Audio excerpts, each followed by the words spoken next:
ದಾಂಡೇಲಿ ತಾಲೂಕು ಕನ್ನಡ ಸಾಹಿತ್ಯ ಸಮ್ಮೇಳನದ ಸರ್ವಾಧ್ಯಕ್ಷತೆಯ ಗೌರವ ದೊರೆತಿರುವುದು ಅತೀವ ಆನಂದ ತಂದಿದೆ.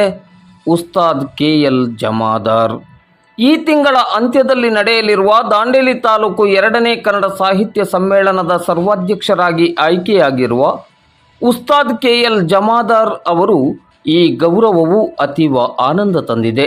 ತನ್ನ ಜೀವಮಾನದಲ್ಲಿ ದೊರೆತ ಮಹತ್ವದ ಗೌರವ ಇದಾಗಿದೆ ಎಂದು ಇಂದು ಮಂಗಳವಾರ ನಗರದಲ್ಲಿ ಮಾಧ್ಯಮದ ಜೊತೆ ಹರ್ಷವನ್ನು ವ್ಯಕ್ತಪಡಿಸಿದ್ದಾರೆ.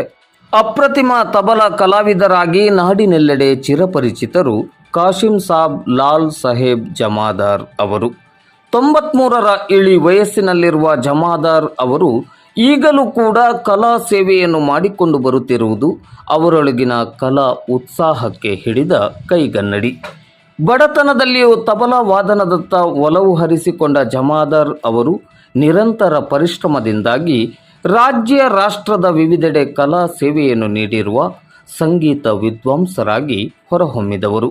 1956ರಲ್ಲಿ ಧಾರವಾಡದ ಆಕಾಶವಾಣಿಯಲ್ಲಿ ತಬಲಾ ಪರೀಕ್ಷೆಯಲ್ಲಿ ಉತ್ತೀರ್ಣರಾದ ಇವರು 1968ರಲ್ಲಿ ಕೊಲ್ಲಾಪುರದಲ್ಲಿ ಉಸ್ತಾದ್ ಬಾಬಾ ಸಾಹೇಬ್ ಮಿರಾಜ್ಕರ್ ಬಳಿ ಗುರುಕುಲ ಪದ್ಧತಿಯಲ್ಲಿ ಅಭ್ಯಾಸವನ್ನು ಮಾಡಿ ದಿಲ್ಲಿ ಘರಾಣೆ, ಲಕ್ನೋ ಘರಾಣೆ ಹಾಗೂ ಕಥಕ್ ನೃತ್ಯದ ಪಟ್ಟುಗಳನ್ನು ಕರಗತ ಮಾಡಿಕೊಂಡು ಹೆಸರು ಮಾಡಿದವರು.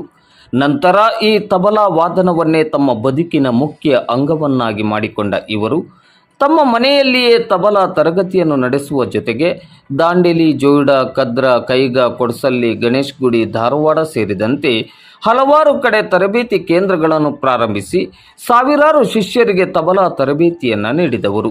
ಸುಮಾರು 30 ವರ್ಷಗಳ ಕಾಲ ದಾಂಡೇಲಿ ಎಜುಕೇಷನ್ ಟ್ರಸ್ಟ್ನಲ್ಲಿ, ಕೆಲ ಕಾಲ ದಾಂಡೇಲಿ B.Ed ಕಾಲೇಜಿನಲ್ಲಿ ಗುರುಗಳಾಗಿಯೂ ಕಾರ್ಯನಿರ್ವಹಿಸಿರುವ ಇವರು ಈಗಲೂ ಪ್ರತಿ ವಾರ ಕಾರವಾರದ ಕೈಗಾಕ್ಕೆ ತೆರಳಿ ಅಲ್ಲಿನ ಆಸಕ್ತ ವಿದ್ಯಾರ್ಥಿಗಳಿಗೆ ತಬಲಾ ತರಬೇತಿ ನೀಡುತ್ತಿರುವುದು ವಿಶೇಷ.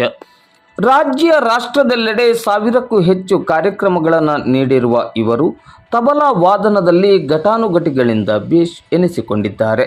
ಇವರ ತಬಲಾ ವಾದನ ಕೇಳಲೆಂದೇ ಅನೇಕ ಸಂಗೀತ ವಿದ್ವಾಂಸರು ಇವರನ್ನು ಕರೆಸಿಕೊಳ್ಳುವುದುಂಟು. ಹಲವಾರು ರಾಜ್ಯ ರಾಷ್ಟ್ರಮಟ್ಟದ ಕಾರ್ಯಕ್ರಮದಲ್ಲಿ ಮನೋಜ್ಞ ಪ್ರದರ್ಶನ ನೀಡಿದ ಹಿರಿಮೆ ಇವರದ್ದಾಗಿದೆ. ಆಕಾಶವಾಣಿಯಲ್ಲಿ ಸಾಕಷ್ಟು ಕಾರ್ಯಕ್ರಮವನ್ನು ನೀಡಿದ್ದಾರೆ.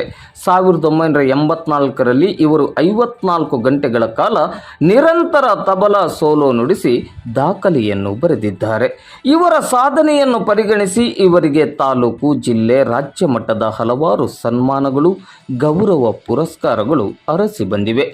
ಬಳ್ಳಾರಿ ಜಿಲ್ಲೆಯಲ್ಲಿ ಕರ್ನಾಟಕ ಸರ್ಕಾರದಿಂದ ಪಟ್ಟಣ ಶ್ರಮ ಪ್ರಶಸ್ತಿ, 2022ರಲ್ಲಿ ಬೆಂಗಳೂರಿನಲ್ಲಿ ಆಶ್ವಾಸನ್ ಫೌಂಡೇಶನ್ ಪ್ರಶಸ್ತಿ ಹಾಗೂ ವಿಶೇಷವಾಗಿ 2018ರಲ್ಲಿ ಕರ್ನಾಟಕ ರಾಜ್ಯೋತ್ಸವ ಪ್ರಶಸ್ತಿಯ ಗೌರವಕ್ಕೂ ಭಾಜನರಾಗಿದ್ದಾರೆ. ಆ ಮೂಲಕ ರಾಜ್ಯೋತ್ಸವ ಪ್ರಶಸ್ತಿ ಪಡೆದ ಉತ್ತರ ಕನ್ನಡ ಜಿಲ್ಲೆಯ ಮೊದಲ ಹಾಗೂ ಏಕೈಕ ತಬಲಾ ವಾದಕ ಎಂಬ ಹೆಗ್ಗಳಿಕೆ ಕೂಡ ಇವರದ್ದಾಗಿದೆ.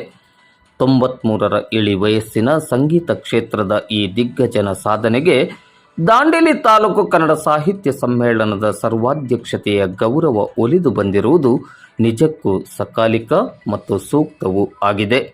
ನಿಜವಾಗಿಯೂ ದಾಂಡೇಲಿಯೇ ಅಭಿಮಾನ ಪಡುವ ಸಂಗತಿಯಾಗಿದೆ.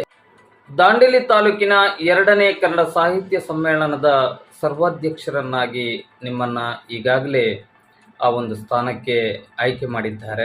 ಅತ್ಯಂತ ಹೆಮ್ಮೆ ಮತ್ತು ಅಭಿಮಾನದ ಸಂಗತಿ. ಕಳೆದ 80 ವರ್ಷಗಳಿಂದಲೂ ತಾವು ಕಲಾ ಸೇವೆಯಲ್ಲಿ ತಮ್ಮನ್ನು ತಾವು ತೊಡಗಿಸಿಕೊಂಡವರು, ರಾಜ್ಯೋತ್ಸವ ಪ್ರಶಸ್ತಿಗೆ ಭಾಜನರಾದವರು, ಹೀಗೆ ಸಾಕಷ್ಟು ಪ್ರಶಸ್ತಿ ಸನ್ಮಾನಗಳಿಗೆ ಕೂಡ ಭಾಜನರಾದವರು. ಈಗ ಕನ್ನಡ ಸಾಹಿತ್ಯ ಸಮ್ಮೇಳನದ ತಾಲೂಕು ಸಾಹಿತ್ಯ ಸಮ್ಮೇಳನದ ಸರ್ವಾಧ್ಯಕ್ಷರನ್ನಾಗಿ ನಿಮ್ಮನ್ನು ಆಯ್ಕೆ ಮಾಡಲಾಗಿದೆ. ಈ ಸಂಭ್ರಮದ ನಡುವೆ ಏನು ಹೇಳ್ತೀರಿ ಸರ್? ಭಾಳ ಖುಷಿಯಾಗಿದೆ, ಸಂತೋಷ ನನಗೆ ಭಾಳ ಅಭಿಮಾನ ಇದೆ, ಸಂತೋಷ. ನನಗೆ ಇಷ್ಟು ಮೂಲಕ ನಾನು ಕೈ ಬಿಟ್ಟಿಲ್ಲ, ಅದು ನಮ್ಮ ದಾಂಡೇಲಿ ಮಂದಿ ನನಗೆ ಇಷ್ಟು ಮಾಡ್ಯಾರ ಅಂದರೆ ನನಗೆ ಭಾಳ ಖುಷಿಯಾಗಿದೆ. ಮತ್ತು ನಾನು ಇನ್ನೊಂದು 80 ವರ್ಷ ಇರ್ಬೋದು, ನಾನು ಅಷ್ಟು ಖುಷಿ ಆಗ್ತದೆ. ಈಗ ನಿಮ್ಮದು ವಯಸ್ಸೆಷ್ಟು? 94. ನೀವು ನಿಮಗೆ ಎಷ್ಟು ವಯಸ್ಸಿರುವಾಗ ನೀವು ತಬಲ? 12 ವರ್ಷ. 12 ವರ್ಷ. 31ನೇ ವಿಷಯ ನಾನು ಹುಟ್ಟಿದ್ದು. Date of birth 31st July 31st 31ನೇ ಇಸ್ವಿ, ಜುಲೈ 31st 31ನೇ ತಾರೀಕು. ಮತ್ತು 31 ಲೆಟರ್ಸ್ ಈಗಲೂ ನೀವು ತಬಲವನ್ನ ಕ್ಲಾಸ್ನಲ್ಲಿ ಸಾಧಾರಣ ಎಷ್ಟು ನಿಮ್ಮ ಜೀವನದಲ್ಲಿ ಈವರೆಗೆ ಎಷ್ಟು ಮಕ್ಕಳಿಗೆ ನೀವು ಈ ತಬಲವನ್ನ ಕಲಿಸಿದ್ದೀರಿ? ಲಕ್ಷಾಂತರ ಮಂದಿ ಕಳಿಸಿದ್ರು. ನಾನು ಹೇಳ್ತೀನಿ ಮೇಲೆ ನಾನು ಟ್ಯೂಷನ್ ಮಾಡಿದ ಜಾಗ ಪುನಾ, ಕೋಲ್ಹಾಪುರ್, ಬಾಂಬೆ ಮತ್ತು ಬಿಜಾಪುರ್, ಲೆಕ್ಕಿಲ್ಲ ಬಿಜಾಪುರ್.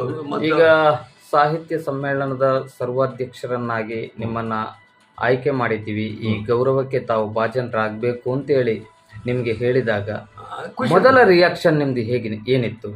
ಈಗ ಈಗ ನೀವು ಹೇಳಿರಿ ನನಗೆ ಭಾಳ ಖುಷಿಯಾಗಿದೆ. ನನಗೆ ಮತ್ತೆ 80 ವರ್ಷ ಇರೋ ಆಸೆ ಆಗಿದೆ. ನಿಮ್ಮ ಮಾಡೋ ಖುಷಿ ಕೆಲಸಕ್ಕೆ ನೀವು ನನ್ನ ಮ್ಯಾಗ ಪ್ರೀತಿ ಇಟ್ಟಿದ್ದಕ್ಕೆ ನಿಮ್ಮ ಏನು ಹೇಳಿರಿ ನನಗೆ ಏನಿರ್ತದಲ್ಲ ತೊಂದರೆ ದೂರ ಆಗೋದು. ನಾನು ಸಂತೋಷ ಆಯ್ತು, ಭಾಳ ಸಂತೋಷ ಆಯ್ತು. ಮತ್ತು ನಾ 80 ವರ್ಷ ಇರ್ಬೋದು ಅಂತ ಹಿಂಗೆ ಅನಿಸುತ್ತೆ ನನಗೆ. ಯಾಕೆ ಸಂತೋಷ ನನಗೆ. ನಿಮ್ಮ ಸರ್ವಾಧ್ಯಕ್ಷತೆಯಲ್ಲಿ ಕನ್ನಡ ಸಾಹಿತ್ಯ ಸಮ್ಮೇಳನದ ರಥಯಾತ್ರೆ ಜಾತ್ರೆ ಅತ್ಯಂತ ಅಪೂರ್ವವಾಗಿ ಅವಿಸ್ಮರಣೀಯವಾಗಿ ನಡೆಯಲಿ ಎನ್ನುವ ಆಶಯ ಮತ್ತೆ ಹಾರೈಕೆ. ನಮ್ಮ ಜೊತೆ ಇಷ್ಟು ಹೊತ್ತು ಸಮಯವನ್ನ ಕಳೆದಿರುವುದಕ್ಕೆ ನಿಮಗೆ ವಿಶೇಷವಾಗಿ ಧನ್ಯವಾದಗಳು.